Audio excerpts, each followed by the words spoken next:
সময় বদলায় বদলায় ভূমিকা। মাঠের লড়াই শেষে এবার সিদ্ধান্তের টেবিলে ক্রিকেটার বাছাইয়ের দায়িত্বে নতুন অধ্যায় শুরু হতে যাচ্ছে নাঈম ইসলামের। বাংলাদেশ ক্রিকেট বোর্ডের নির্বাচক প্যানেলে বড় পরিবর্তন আসতে যাচ্ছে, যেখানে নতুন মুখ হিসেবে যুক্ত হচ্ছেন সাবেক অলরাউন্ডার নাঈম ইসলাম। সহকারী নির্বাচক হিসেবে দায়িত্ব নিতে যাচ্ছেন নাঈম ইসলাম।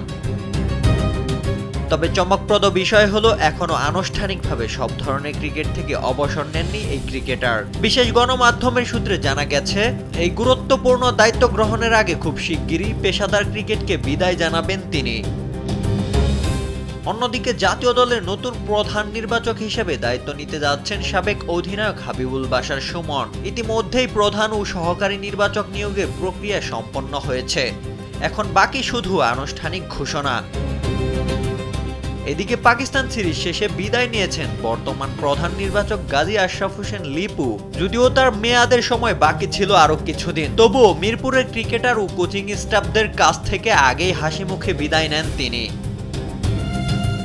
2014 সালে শেষবার জাতীয় দলের জার্সিতে খেলেছিলেন নাঈম ইসলাম।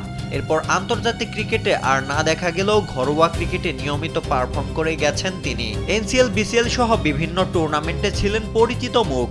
তবে এবার মাঠের ক্রিকেট ছেড়ে নতুন ভূমিকায় নির্বাচকের চেয়ারে বসে দেশি ক্রিকেটকে এগিয়ে নেবেন নাঈম ইসলাম।